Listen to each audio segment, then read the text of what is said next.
السلام علیکم۔ آج میں آپ کو ایک موٹیویشنل سٹوری سناؤں گی۔ یہ سٹوری ہے ایک اندھے فقیر کی جو لوگوں سے بھیک مانگتا اور لوگوں کو دعائیں دیتا۔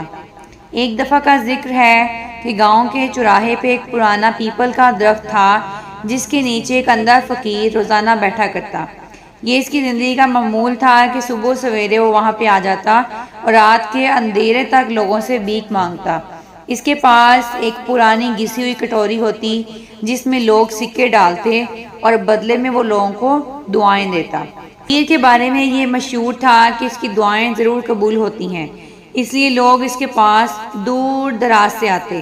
ایک دن ایک نیک دل آدمی اس کے پاس سے گزرا۔ وہ ایک تاجر تھا اور اپنے کاروبار کے سلسلے میں مختلف گاؤں اور شہروں کا سفر کرتا۔ اس دن جب وہ چوراہے سے گزرا تو اس نے اندھے فقیر کو دیکھا اور اسے محسوس ہوا کہ اس فقیر میں کوئی تو ایسی بات ہے جو لوگ اسے دعائیں کروانے آتے ہیں۔ وہ رک گیا اور فقیر کے پاس جا کر بیٹھ گیا۔ اس نے فقیر کو سلام کیا اور کہا، بابا جی، آپ کو روزانہ یہاں بیٹھے ہوئے دیکھتا ہوں اور لوگوں سے سنتا ہوں کہ آپ کی دعائیں بہت قبول ہوتی ہیں، لیکن آج میں یہ جاننا چاہتا ہوں کہ آپ کی اپنی کہانی کیا ہے۔ آپ نے زندگی میں کیا دیکھا اور کیا محسوس کیا؟ فقیر نے گہری سانس لی اور کہا، اگر تم میری کہانی سننا چاہتے ہو تو تمہیں اس کے لیے بہت برداشت اور صبر کی ضرورت ہوگی، کیونکہ یہ کسی عام انسان کے لیے ایک ڈراؤنی اور ناقابل یقین کہانی ہو سکتی ہے۔ اس آدمی نے کہا، میں تیار ہوں، آپ مجھے اپنی کہانی سنائیے۔ فقیر نے اپنی کہانی شروع کی۔ اس نے بتایا کہ میں ایک امیر خاندان سے تھا، میرا نام زاہد تھا اور میری زندگی میں دولت اور شان و شوکت کی کوئی کمی نہیں تھی۔ میرے پاس ایک بہت بڑا محل تھا، کئی نوکر چاکر اور زمینوں کا وسیع رقبہ تھا۔ میں نے اپنی زندگی میں بہت سی غلطیاں کی، لوگوں پہ ظلم کیا اور اپنی دولت کے نشے میں آ گیا، لیکن ایک رات میری زندگی بدل گئی۔ فقیر نے بتایا کہ ایک رات وہ اپنے محل کے اندر سو رہا تھا جب اچانک اس کی آنکھ کھلی۔ اس نے دیکھا کہ کمرے میں ایک عجیب و غریب سایہ موجود تھا جس کا وجود غیر معمولی تھا۔ وہ سایہ آہستہ آہستہ اس کے قریب آیا اور بولا، تم نے اپنی دولت سے بہت ظلم کیا ہے، اب تمہیں اس کا خمیازہ بھگتنا ہوگا۔ فقیر نے بتایا کہ میں نے خوفزدہ ہو کے اس سائے سے پوچھا کہ تم کون ہو اور مجھ سے کیا چاہتے ہو؟ تو سایہ مسکرایا اور بولا، میں تمہاری زندگی کا وہ حصہ ہوں جسے تم نے نظر انداز کیا تھا۔ میں تمہارے گناہوں کا نتیجہ ہوں اور اب وقت آ گیا ہے کہ تم ان کا خمیازہ بھگتو۔ فقیر نے بتایا کہ اس کے بعد اس کی آنکھوں کے سامنے اندھیرا چھا گیا اور جب اس نے دوبارہ روشنی دیکھی تو وہ اس دنیا کو نہیں دیکھ سکتا تھا کیونکہ وہ اندھا ہو چکا تھا۔ وہ تاجر بہت حیران ہوا کہ یہ تو بہت خوفناک قصہ ہے۔ پھر اس نے فقیر سے پوچھا کہ پھر آپ نے کیا کیا؟ فقیر نے کہا، میں نے سب کچھ چھوڑ دیا، اپنی دولت، اپنا گھر، اپنی طاقت، بیوی بچے، سب کچھ۔ میں ایک گاؤں میں آ گیا، اس میں پناہ لی اور لوگوں کے لیے دعائیں کرنے لگا تاکہ میری زندگی میں جو بھی غلطیاں ہوئی ہیں وہ کچھ حد تک درست ہو سکیں، لیکن اس کے بعد بھی کبھی کبھار وہ سایہ مجھے نظر آتا جو مجھے میری سابقہ زندگی کی یاد دلاتا اور مجھے یہ احساس دلاتا کہ میں نے جو بھی غلطیاں کی ہیں ان کی سزا مجھے بھگتنا ہوگی۔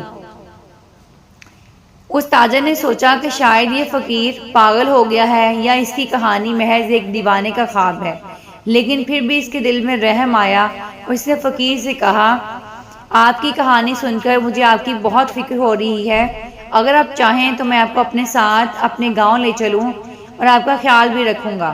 فقیر نے مسکراتے ہوئے کہا، میں تمہاری مدد کا شکر گزار ہوں، لیکن میری تقدیر یہی ہے کہ میں یہاں کے لوگوں کے لیے دعا کروں۔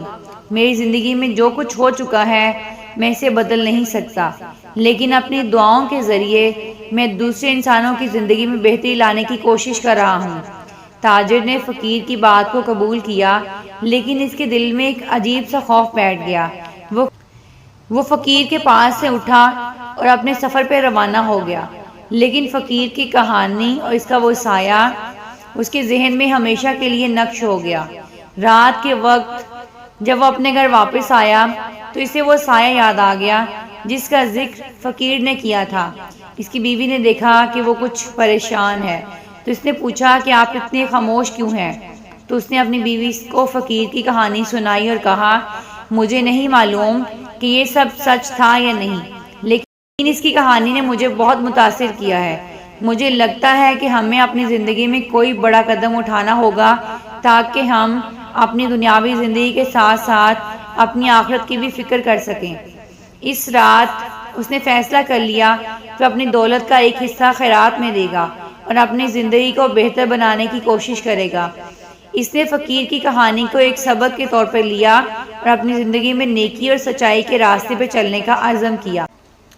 دوسری طرف فقیر اب بھی روزانہ چوراہے پہ بیٹھ کر لوگوں کو دعائیں دیتا، ان کے دکھ درد سنتا، اور پھر یوں ہوا کہ ایک رات اس کی زندگی میں تبدیلی آ گئی۔ ایک رات جب فقیر اپنے معمول کے مطابق پیپل کے درخت کے نیچے سو رہا تھا، اس نے خواب دیکھا۔ خواب میں وہ سایہ دوبارہ اس کے سامنے آیا، لیکن اس بار وہ سایہ خوفناک نہیں تھا بلکہ وہ روشنی سے بھرپور تھا۔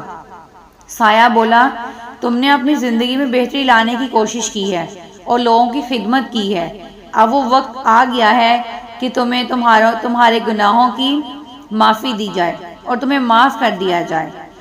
فقیر نے خواب میں محسوس کیا کہ اس کی آنکھوں کے سامنے سے وہ اندھیرا چھٹ گیا ہے اور وہ دوبارہ دنیا کو دیکھ سکتا ہے۔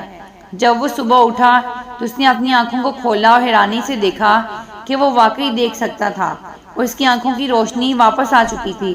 فقیر نے اس بات کو راز رکھا اور لوگوں کے سامنے اپنی آنکھیں بند کر کے بیٹھا رہا، لیکن اس کے دل میں شکر گزاری اور سکون تھا۔ وہ جانتا تھا کہ اس کی توبہ قبول ہو چکی ہے اور اس نے اپنے گناہ کا کفارہ ادا کر دیا ہے۔ وقت گزرنے کے ساتھ ساتھ وہ تاجر اور فقیر کے درمیان ایک مضبوط دوستی کا رشتہ قائم ہو گیا۔ تاجر نے اپنی زندگی میں فقیر کی کہانی کو ہمیشہ یاد رکھا اور اپنے آپ کو درست راستے پہ چلنے کی کوشش کی، اور فقیر جو کہ اب زاہد کی حیثیت سے دوبارہ زندگی کی روشنی میں آیا تھا، لوگوں کی خدمت اور دعاؤں کے ذریعے اپنی باقی زندگی گزارتا رہا۔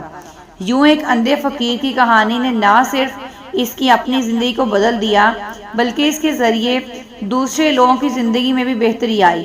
یہ کہانی ایک سبق کے طور پہ ہمیں السلام علیکم، آج میں آپ کو ایک موٹیویشنل سٹوری سناؤں گی۔ یہ سٹوری ہے ایک اندھے فقیر کی جو لوگوں سے بھیک مانگتا اور لوگوں کو دعائیں دیتا۔ ایک دفعہ کا ذکر ہے کہ گاؤں کے چوراہے پہ ایک پرانا پیپل کا درخت تھا جس کے نیچے ایک اندھا فقیر روزانہ بیٹھا کرتا۔ یہ اس